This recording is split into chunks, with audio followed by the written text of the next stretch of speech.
मैं डॉक्टर अमित भटनागर पंतनगर कृषि विश्वविद्यालय में सस्य विज्ञान विभाग में प्राध्यापक के पद पर कार्यरत हूँ। और इस चैनल के माध्यम से मेरा प्रयास है किसानों तक सही जानकारी पहुंचे ताकि उसका लाभ खेती में वो ले सके। आज मैं एक बात जो करना चाहता हूँ, पहले भी मैं डिस्कस कर चुका हूँ, उस पर वीडियो बना चुका हूँ, फिर भी एक भ्रम की स्थिति बनी हुई है कि अगर हमारे खेत में कोई कीड़ा है और हमें इंसेक्टिसाइड का स्प्रे करना है तो क्या हम उसके साथ एनपीके का फर्टिलाइजर है या कोई दूसरा फर्टिलाइजर मिला सकते हैं। जैसे आप धान की फसल देख रहे हैं और इस समय अगर कोई कीट है और हमें कोई इंसेक्टिसाइड डालना है तो क्या हम इसके साथ जिंक मिला दें या हम कुछ यूरिया मिला दें या एमओपी मिला दें या एनपीके का कोई ग्रेड मिला दें, तो उस समय क्या ज्यादा फायदा होगा। तो किसान भाई ये समझते हैं कि चूंकि हमें दो स्प्रे करने पड़ते हैं और हम दोनों को एक साथ मिला देंगे तो हमें केवल एक ही स्प्रे करना पड़ेगा, तो हमें खेत में बार बार नहीं जाना पड़ेगा, हमारी लागत बच जाएगी और हमें फायदा होगा। तो देखिए यहाँ मैं पहले भी बता चुका हूं और ये भ्रम भी है। देखिए इंसेक्टिसाइड जो है कीटनाशक, उनका क्या काम है। उनकी देखिए डोज बहुत कम लगती है और उनका काम ये होता है कि कीट को खत्म करना, उसकी रोकथाम करना, उसको आगे बढ़ने से रोकना। तो जब हम उसका स्प्रे करते हैं तो वो इंसेक्टिसाइड फसल पे रहता है, फसल के अंदर भी जाता है और जब कीट उसको खाते हैं तो वो कीड़ा मरता है या सीधा कीट के ऊपर गिरता है तो कीट को खत्म करता है। तो इंसेक्टिसाइड का ये काम है कि कीट की ग्रोथ को रोकना। वो पौधे में किसी प्रकार का पोषण, किसी तरह का न्यूट्रिएंट नहीं देते।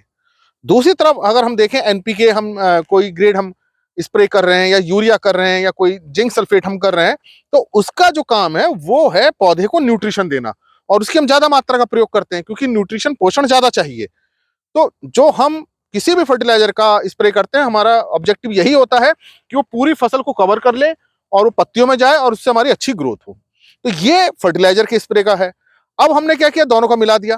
देखिए जो इंसेक्टिसाइड है वो केमिकल है और हमारी फर्टिलाइजर भी केमिकल है। अब जब इन दोनों को मिलाएंगे तो जब दो केमिकल हम पानी में मिलाते हैं तो उनका कुछ ना कुछ रिएक्शंस जरूर होते हैं और रिएक्शन होकर कोई नया प्रोडक्ट बन जाता है, कोई नई चीज बन जाती है जिसका असर कम हो सकता है।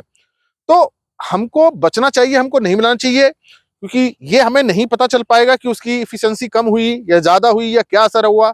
ये तभी हम मिलाते हैं जब उसके ऊपर कोई रिसर्च की गई हो कि हमने एनपीके के साथ कोई इंसेक्टिसाइड मिला करके स्प्रे किया हो या कोई इंसेक्टिसाइड हमने यूरिया के साथ मिलाया हो या किसी कीटनाशी दवा के साथ हमने जिंक सल्फेट मिला के स्प्रे किया हो, और तब हम इसकी पूरी साइंटिफिक स्टडी करें, पूरी रिसर्च करें कि इसके क्या रिजल्ट्स आ रहे हैं।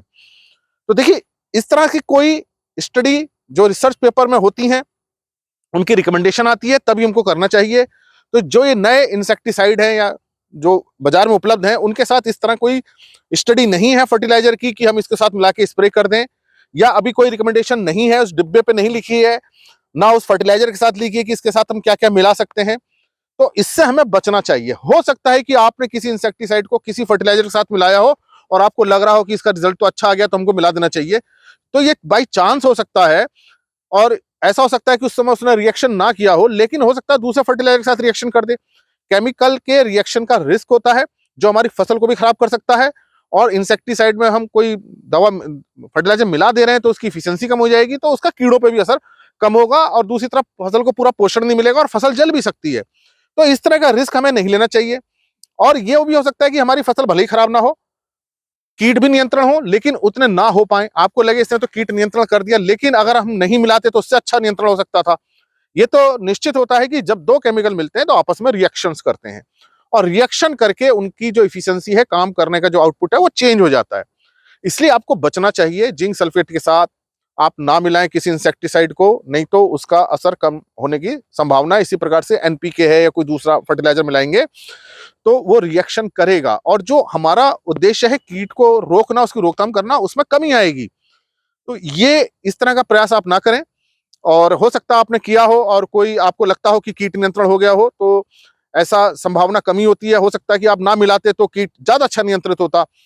तो ये आपको करना है। तो अगर हमारे पोषक तत्व की कमी आ रही है तो अच्छी तरह से पूरा फर्टिलाइजर दें, प्रॉपर उसका छिड़काव करें ताकि हमारी फसल अच्छी हो।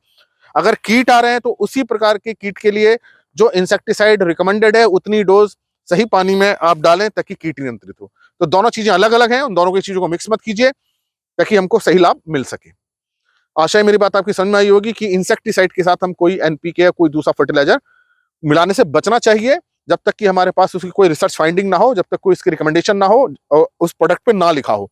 तो आप बाजार में देखते होंगे जो डिब्बे होते हैं, जो फर्टिलाइजर है या इंसेक्टिसाइड है, उनमें नहीं लिखा हुआ है कि इसको इसके साथ मिला दीजिए या इसके साथ मिला दीजिए। तो इससे बचना चाहिए। वो तभी लिखा जाता है जब उसकी कोई रिसर्च फाइंडिंग हो, रिकमेंडेशन आ गई हो, कोई इस पर अनुसंधान कार्य हो गया हो। तो इस तरह के आप बचें ताकि आपकी लागत ना बढ़े और आपको अच्छा उत्पादन मिल सके। इसी प्रकार लेक्चर्स को देखने के लिए कृषि किसान प्लेलिस्ट देखिए और अगर चैनल सब्सक्राइब नहीं किया है तो सब्सक्राइब कीजिए। धन्यवाद।